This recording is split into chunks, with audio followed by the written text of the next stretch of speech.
Et salut les disciples de la boxe, c'est Jean-Charles, j'espère que vous allez bien. Aujourd'hui les gars, on va parler de l'ego du combattant. Parfois cet ego qu'ont les combattants, qu'ont les champions, peut clairement se retourner contre eux. Et quand tu es un champion qui est invaincu, qui enchaîne les victoires, que tu es considéré comme un espoir, ou en tout cas que imaginons que tu es un champion établi, parce que vous allez voir, je vais donner plusieurs exemples. Bien évidemment, on sait tous à quoi je fais allusion. J'ai fait une vidéo pour parler des conséquences de la défaite de Baki, du fait que le public le lynchait. J'ai parlé de plusieurs cas de figure où des défaites pouvaient avoir de lourdes conséquences sur la carrière d'un combattant. J'ai fait un large, tu vois, j'ai fait un large panel. Voilà, j'ai mis plein de couleurs. Voilà, dans ma palette de peinture, là, il y avait plein de couleurs. Mais c'est vrai que dans les commentaires, j'ai beaucoup lu. Non, mais écoute, JC, si on le lynche, c'est qu'on a une bonne raison. Voilà. Donc, on t'explique. Notre raison de le lyncher, c'est parce que ce mec-là, il a été arrogant. Voilà, il a manqué d'humilité. Et donc, il a pris une leçon d'humilité. Et c'est vrai que parfois, certains combattants, ils vont en faire des tonnes. Ils vont en faire beaucoup trop. Et quand ils vont perdre, eh ben, on peut estimer que c'est une bonne leçon. Voilà, c'est le karma, comme disent beaucoup. Et donc, ça leur retombe dessus. C'est vrai que quand tu ouvres beaucoup ta bouche, eh ben, tu donnes le bâton pour te faire battre. Moi, ça me fait beaucoup penser à Tony Oka. Tony Oka, c'est vrai que on lui a beaucoup reproché d'avoir osé citer des noms. Voilà, osé dire, moi, lui, je vais pouvoir le prendre, lui, je vais pouvoir le battre. Baki, c'était un peu la même chose. Quand il faisait des interviews, on lui citait des noms et il disait, je vais le battre. Le problème, c'est que les gars, je vous demande juste de prendre un peu de hauteur sur le sujet, pas d'être juste dans l'émotionnel, que tu sois pro Baki, pro Doumbé, pro Zebo par défaut. Allez, arrêtez de mentir, vous êtes pro Zebo par défaut. C'est-à-dire que vous avez choisi d'être pour Debo parce qu'il a... Debo pour Zebo parce qu'il a battu Baki. Soyez un petit peu honnête, s'il vous plaît. Donc, Zebo, c'est exceptionnel ce qu'il fait, mais malheureusement, c'est un... comment on dit là, dommage collatéral. Cédric Doumbé et Débar qui se réaccaparent l'histoire. Alors, juste, je vais dire un petit mot là-dessus parce que je sens que ça vous titille. Il y a des gens qui ont besoin de savoir, mais je suis dans quelle équipe? Alors, pour faire simple, sportivement, en termes d'athlète, de style, de combattant, je préfère Cédric Doumbé. Et je regarde des combats de Cédric Doumbé parce que j'aime le combattant qu'il est. Vraiment, premier degré. Humainement, je préfère Baki. Donc je vais écouter ses interviews, je vais suivre le bonhomme, je vais suivre sa carrière, je lui souhaite du bien parce que j'aime les valeurs qu'il véhicule et l'homme qu'il est et ce qu'il incarne, j'aime bien. Voilà, on fait simple. Par contre, Baki, très honnêtement, je ne regarde pas ses combats pour le kiff. Ça ne me fait pas particulièrement kiffer les combats de Baki. Très honnêtement, voilà, c'est tout. Après, vous en faites ce que vous voulez, d'accord ? Je peux aimer plusieurs choses et des choses différentes et aimer des trucs différents chez chaque combattant. Voilà, j'aime des grands techniciens comme Dimitri Bivol et je vais aimer des mecs comme Deontay Wilder parce que c'est la patate, tu vois. Bref, continuons les gars et parlons un petit peu de l'ego du combattant. Voilà, la mentalité du combattant et comment le combattant va se conditionner. C'est important. Parce que, voilà, je vais quand même essayer de rebondir sur ce que vous m'avez dit. Parce que c'est intéressant. Ok, Baki a été trop arrogant. Qu'est-ce qui fait la marque d'un champion et d'un combattant?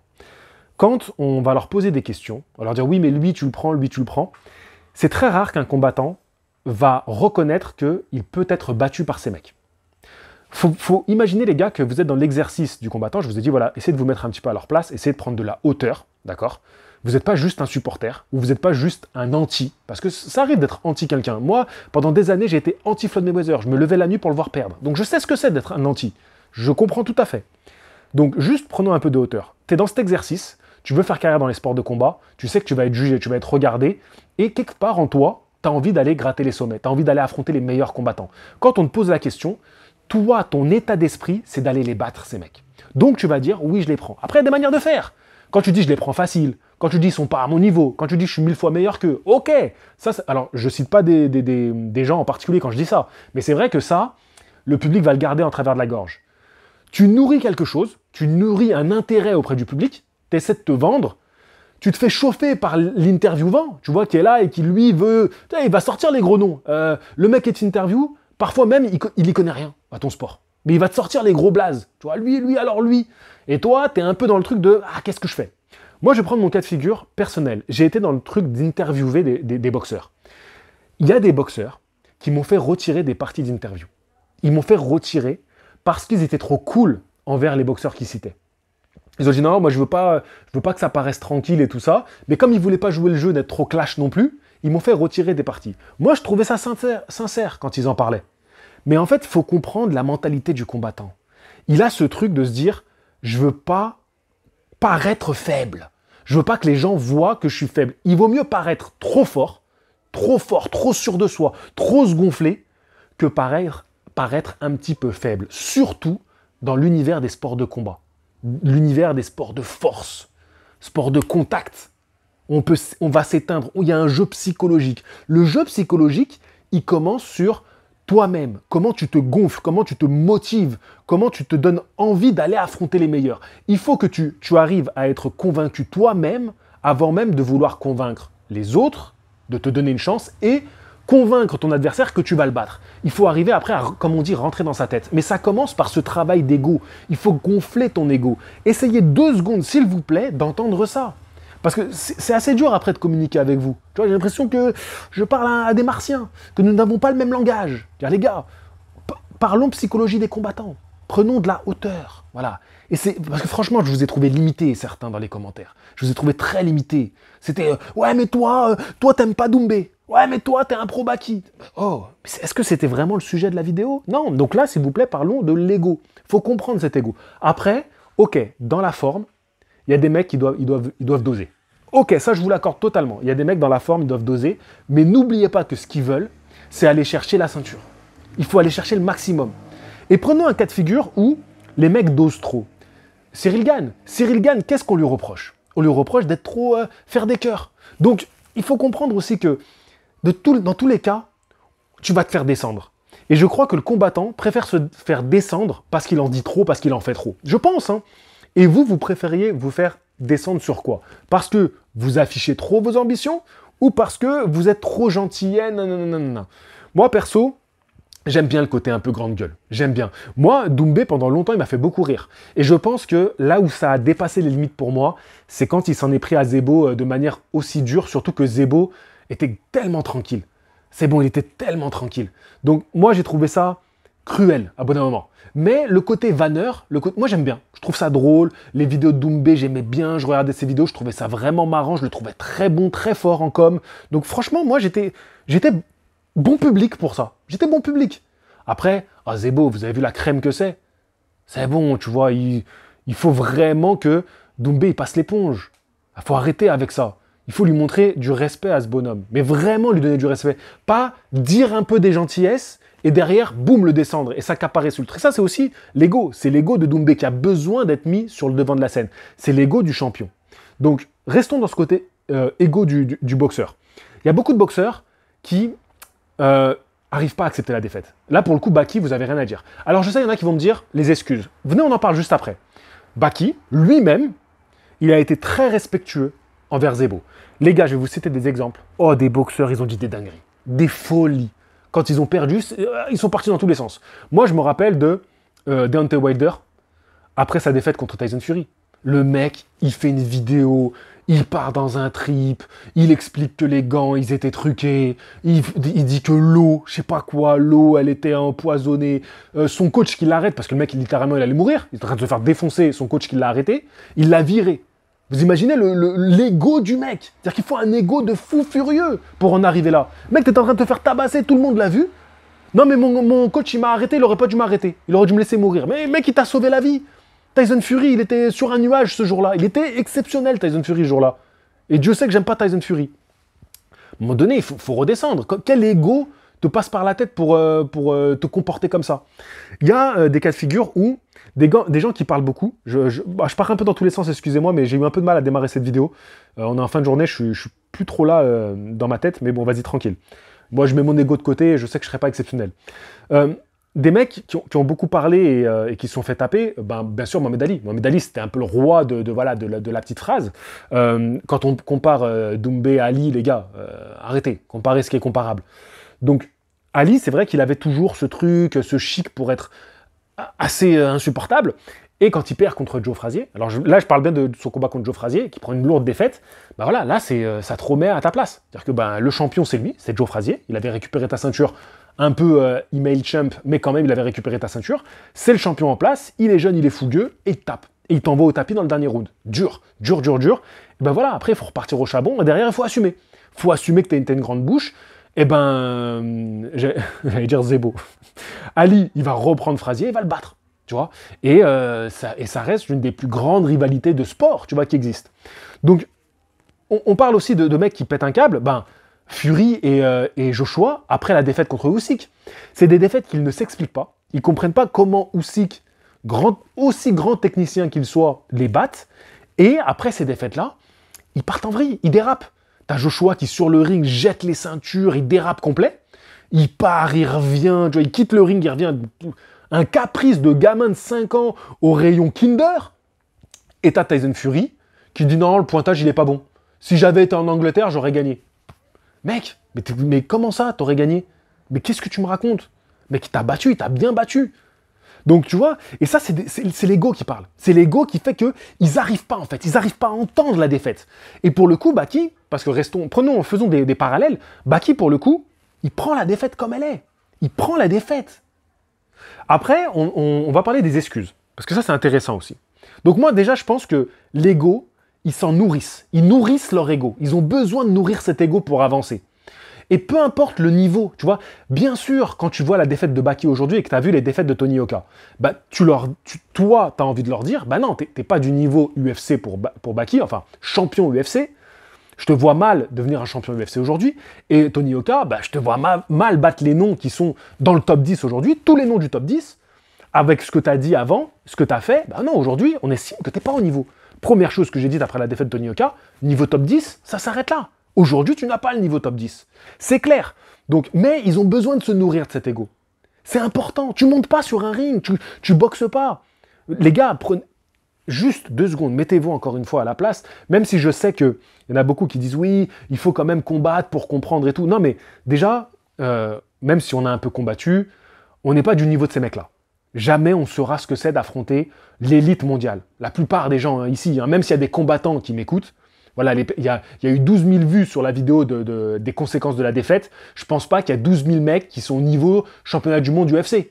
D'accord? Et vous permettez de parler. On peut quand même parler, on peut donner des arguments, etc. Mais c'est vrai que faut comprendre qu'on est nourri par cet ego, cette envie, cet esprit de compétiteur. Le compétiteur, il veut tout gagner, il veut être le meilleur. C'est normal. Donc il faut comprendre ça aussi. Et il se nourrit de ça. Et ça, c'est quelque chose qu'il va conserver, il doit conserver dans la victoire comme dans la défaite. C'est très important. Cet ego, il doit aussi, de par leur entourage, parce que souvent on dit, ouais, mais ils sont entourés de yes man. Oui, mais il faut aussi qu'ils aient des gens qui nourrissent ça chez eux. C'est important qu'ils aient des gens qui les ramènent sur Terre, mais quand tu fais un grand champion, bah en fait, tu nourris le champion qui est en lui. Tu vois, je pense que des Francis Ngannou, quand t'écoutes Francis Ngannou parler de sa défaite contre Joshua, il va se trouver tous les prétextes. Tous les prétextes. Pourtant, Francis Ngannou, c'est un mec qui nous a tous mis une leçon d'humilité, parce que les médias box, on était les premiers à dire qu'il allait se faire déchirer par Tyson Fury, et il a mis Tyson Fury sur les fesses. Donc, Francis Ngannou, c'est le premier qui nous a mis une leçon d'humilité. Par contre, quand il se fait éteindre par Joshua, qu'est-ce qu'il dit? Il dit non, mais on m'a fait attendre longtemps, c'était bizarre, j'étais pas bien ce jour-là. Il va trouver tous les prétextes. Alors que moi, j'avais réagi à ça, j'avais expliqué un peu. Voilà, écoute, t'es quand même face à un gros puncher qui est Joshua. Joshua, c'est un plus gros puncher que Tyson Fury, d'accord? Donc, il faut aussi... voilà. Mais bref, Francis Ngannou, c'est un ego de malade qui fait l'homme qu'il est aujourd'hui. Et si t'as pas cet ego, première difficulté, t'arrêtes. Tu peux pas continuer. Tu peux pas espérer affronter les meilleurs si t'as pas l'esprit d'être le meilleur, les gars. Ça, c'est très important de le rappeler. Encore une fois, je dis pas que dans la manière de s'exprimer, ils sont parfois pas ouf, tu vois. Et souvent, quand ils sortent des excuses, t'as envie de leur dire « Non, mais tu forces. Non, mais tu forces. » J'explique juste quel est leur mental, pourquoi ils sont comme ça. Mais c'est vrai que parfois, on a envie de leur dire « Les gars, tu forces. » Moi, j'ai un très bon exemple d'un mec qui est ridicule quand il connaît sa première défaite parce qu'il a trop parlé. Donc, je vous ai parlé un petit peu de Ali. Mais moi, l'un des meilleurs exemples que j'ai, vraiment, je vous invite à voir ce combat, c'est le plus terrible boxeur de sa génération, l'empereur. J'ai bien dit l'empereur Adrian Broner. L'empereur Adrian Broner, c'est un boxeur qui était hyper performant, très bon. Moi, j'aimais beaucoup ce boxeur. Il mettait des beaux KO et tout, un Américain. Et un jour, il tombe. Alors, il avait fait des dingueries. Il avait dit à un boxeur, je vais te prendre ta ceinture, je vais te prendre ta femme. Clairement, il a pris sa ceinture, il a fricoté avec sa femme. Non, des folies. Il disait des folies. C'était une tête à claque. Non, c'était plus une tête à claque, c'était une tête à balle. Oui, je le dis, c'est le genre de mec, t'as envie de revenir calibré. Tu vois ce que je veux dire?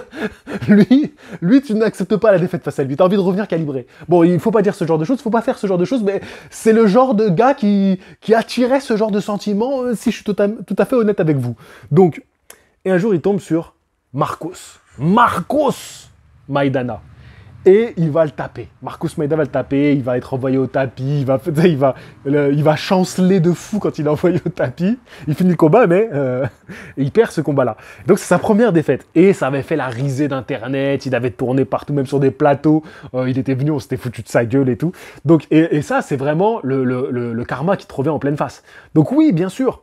Mais les sports de combat, c'est ça. Les sports de combat, c'est le jour où tu tombes sur plus fort que toi, et ben ça te ramène sur terre. Prince Nassim Hamed, voilà, c'est un très bon exemple qui a été donné. D'ailleurs, je vous remercie parce qu'il y en a certains. Voilà, j'ai critiqué les personnes qui avaient vraiment pas élevé le niveau dans les commentaires et qui étaient plutôt à se justifier parce qu'ils disaient oui mais non, on lynche mais on a bien raison de le lyncher. Voilà, c'était genre ils se sentaient attaqués par ma vidéo. Mais il y en a qui ont joué le jeu, qui ont mis des exemples dans les commentaires. Il y avait Oliveira qui avait été donné dans les commentaires pour les combattants. Et puis bien sûr Prince Nassim Hamed qui a connu une lourde défaite, qui était hyper arrogant. Bah d'ailleurs, j'ai fait la vidéo le boxeur le plus arrogant. J'ai mis Prince Nassim Ahmed. Et du coup, ben, lui, il prend une grosse défaite. Voilà, Barrera. Derrière, il va combattre à nouveau. Il s'arrête. Non, il s'arrête sur une victoire quand même. Il va recombattre, il va gagner. Même sur un. Je crois qu'il repart quand même sur un titre européen, pas mondial, mais sur un titre européen, il me semble. Donc, bon, j'ai plus en tête sa toute fin de carrière, mais sa défaite a été un vrai coup dur. Je pense que c'est le genre de combattant qui peut-être n'a jamais accepté cette défaite. Pour lui, c'était trop dur par rapport à sa personnalité. Donc, il y a des mecs qui ne se remettent pas de la défaite. Ils s'en remettront jamais. Parce que leur ego prend un trop gros coup. Donc, maintenant, je pense que... Parlons des excuses, parce que c'est un chapitre important, je pense. Alors, cette vidéo, elle va un peu dans tous les sens, mais les excuses, qui souvent, pour le public, sont inacceptables. Je crois que c'est l'impression que c'est le pire truc. Genre, tu te cherches des excuses, t'as perdu, tu te cherches des excuses. Mais je pense que là encore, il faut imaginer que sans excuses, et moi ça je l'ai toujours dit, sans excuses, c'est très dur de repartir au combat. T'as besoin de ça. Je pense que tout combattant a besoin de dire, ok, pourquoi j'ai perdu? Et même si ça peut sonner pour vous comme des excuses, parce que j'ai l'impression qu'aujourd'hui vous sonnez excuses à tout va. Dès que quelqu'un dit quelque chose, ah c'est des excuses. Il a droit quand même de dire, voilà, de chercher des raisons à sa défaite. C'est pas forcément qu'il essaie de se dédouaner ou de prendre la première porte de sortie pour fuir ses responsabilités. Baki, il a assumé, les gars. Voilà. Je vais faire encore un comparatif avec Doumbé. Doumbé, il est tout le temps en train de dire « j'ai pas perdu, j'ai pas perdu, j'ai pas perdu ». En fait, il veut faire rentrer ça dans la tête des gens. J'ai pas perdu et le troisième round, je l'aurais mis KO. Là encore, c'est forcé, tu vois, c'est forcé, gars. Tu vois, moi, c'est des trucs qui me saoulent avec lui, tu vois. Peut-être qu'il l'aurait mis KO, hein. Je dis pas peut-être qu'il aurait gagné par KO. Moi déjà, j'ai kiffé le combat entre Doumbé et Baki. J'étais sur place, j'ai kiffé le combat. Mais, je veux dire, à un moment donné, là, gars, tu forces. Mais Baki, après le combat, il prend un KO de malade, il prend sur lui, c'est dur, mais voilà, bravo à lui. Après, on explique qu'il avait une blessure. Bon, tu peux trouver ça un peu, il force, est-ce que c'était bien de faire fuiter ou pas? Ça fait parler, c'est de la com. Je pense qu'ils ont été très malins de faire ça. Il fallait le faire fuiter maintenant. Je pense que c'est un coup de com bien géré. Mais n'oubliez pas qu'un combattant qui prend un KO comme ça, de Zebo qui était censé être... Vas-y, on prend pas personnellement. Un combattant qui est censé pas être à ton niveau. Tu étais censé juste faire une presta, juste montrer ce que tu sais faire de mieux. Et tu prends un KO. Pire chose, tu prends un KO. Tu as besoin de ces excuses. Tu as besoin de te trouver des bonnes excuses pour repartir et pour dire, bon bah ok, ça c'est mon excuse, bah, je vais laver cette excuse et je vais revenir meilleur. Et je vais vous montrer que c'est pas moi. Ils en ont besoin les gars, ils en ont besoin les combattants. Après, tu as le droit de dire t'abuses, je peux comprendre. Mais ça fait partie du lot aussi de la psyché du combattant qu'il faut accepter les gars. Je les défends beaucoup les combattants, mais c'est réel, c'est réel. Et comme Doumbé, il se nourrit de ce personnage. De dire non mais j'ai pas perdu. Il veut pas avoir perdu, il veut pas accepter cette défaite contre Baki, de qui il s'est tant moqué. C'est sa psychologie. Moi je trouverais ça plus classe de dire ok tu m'as battu, allez tu m'as battu, voilà. Tu m'as battu avec l'aide d'une épine, mais tu m'as battu. Maintenant je vais te montrer que je suis meilleur que toi. Voilà. Et très clairement il peut gagner Doumbé un combat revanche, voilà. Allez, les deux perdants, affrontez-vous. Faites le combat revanche tous les deux. Voilà, vous êtes deux perdants. Bref, je voulais venir un petit peu sur tout ça. J'avais pris un peu des notes. Moi, il y a quelque chose... je vais peut-être finir par ça. l'humilité d'un combattant, parce qu'on peut voir chaque combattant, je vous dis que chaque combattant, il en faisait des tonnes, il disait des choses, même il y a des combattants, ils vont pas tout dire, et c'est là où je voudrais finir là-dessus. Non, il y a un truc que j'ai oublié de dire dans la vidéo précédente que je voulais dire là. Déjà, à trop titiller l'ego du combattant, si vous voulez enlever tout ego à un combattant, il ne prendra plus le risque d'affronter les meilleurs. Et un combattant qui n'a plus l'ego d'affronter les meilleurs, eh ben ça va donner ce que le public refuse de voir, c'est-à-dire des combattants qui s'évitent, qui s'esquivent. Donc les gars, il faut aussi ne pas oublier ça. Vous voulez que les combattants les meilleurs s'affrontent? Alors arrêtez de les descendre à chaque fois, d'être horrible avec eux, d'être infâme avec eux. C'est bon. Respectez un peu les combattants, soutenez-les. Il y a des défaites, comme tout humain, on fait des conneries, tu vois, on est tous humains. Doumbé, il a tué personne, Baki, il a tué personne, Zebo, force à lui, il est exceptionnel. Voilà, je veux dire, franchement, à un moment donné, détendons-nous un petit peu. Et le but, c'est que les meilleurs s'affrontent. Donc, il faut qu'ils nourrissent cet ego pour avoir envie d'affronter les meilleurs. Sinon, les gars vont s'esquiver. Sinon, on arrive dans un monde où il vaut mieux s'esquiver que prendre le meilleur, risquer de perdre et d'être la risée de tout le monde. Et de pourrir ton image jusqu'à la fin de ta vie. À un moment donné, c'est bon. Quand on raconte que Zebo, les gens lui disent Jordan, t'es mort. Mais on est où là? On est où? Mais qu'est-ce que c'est que cette éducation? Qu'est-ce que c'est que ces humains? Donc moi, je vous dis, les mecs, ils vont préférer s'éviter, ils vont préférer s'affronter sur les réseaux que vraiment s'affronter. Ça, c'est aussi les conséquences d'en faire des tonnes autour des combattants. C'est bon, détendez-vous. Ils ont rien d'exceptionnel non plus. Juste, ils font des choses sur un ring qui peuvent être exceptionnelles, mais ça reste des humains, tu vois. Ils disent de la merde aussi comme tout le monde, comme moi je peux dire de la merde. C'est pour ça que j'ai aussi rebondi et j'ai pris vos commentaires qui m'attaquaient rudement pour en faire un sujet de vidéo. Tu vois. Ok, parlons du manque d'humilité. Maintenant, bien sûr, la défaite est une leçon d'humilité, bien sûr, pour tout à chacun. Mais l'humilité d'un combattant, ce n'est pas de l'entendre dire ce que vous voulez entendre. C'est pas ça l'humilité. Il faut qu'il soit sincère dans ses propos. Un combattant qui affiche ses ambitions, mais qui dit, voilà, je sais que je suis pas encore prêt, je sais que je dois bosser. C'est un exemple, hein. Je dis pas qu'ils doivent dire ça absolument. L'humilité, c'est ça. C'est reconnaître, tu vois, dans la défaite, être humble. C'est ça les choses. Repartir au charbon, tu vois, voilà, repartir de ça. C'est ça l'humilité. C'est pas te dire exactement ce que tu veux entendre. Ça, c'est de l'hypocrisie, les gars. Un combattant qui dit tout ce que tu veux entendre, mais au final, c'est faux. C'est faux, c'est qu'un personnage pour être lisse. Moi, ça me plaît pas, ça. C'est pas ce que je veux. C'est pour ça que moi, j'aime les mecs qui osent. Vas-y, osez dire un peu des choses. Vas-y. Allez, prenez des risques. Allez-y, tu vois. Ayez un petit peu d'esprit sportif. Dans tous les sens du terme. L'esprit sportif où tu as envie d'aller vers des challenges sportifs. Et l'esprit sportif où on respecte aussi tout à chacun. Voilà ce que je voulais dire. J'ai été vachement long, encore une fois, mais il y avait plein de choses à dire sur ce. Je vous dis à la prochaine. Fighting, bye bye tout le monde. Ah oui, ce week-end, je vais faire une réaction à Zebo. Je suis obsédé par Zebo. Je vais me faire un t-shirt Zebo. Je voulais parler de Parker contre Wardley. J'ai fait une petite vidéo hier qui n'a pas bien marché. Voilà, très clairement, ça fait pas beaucoup d'engouement. Si tu es là, voilà, que tu es passé un peu par hasard parce que les sujets t'ont intéressé, que tu as plu un petit peu ma manière de parler, de travailler les sujets, ben, ce week-end, il y a un chouette combat de boxe poids lourd où je vais faire des réactions. Donc, si ça t'intéresse, reste connecté. Sur ce, je vous dis à la prochaine. Fighting, bye bye.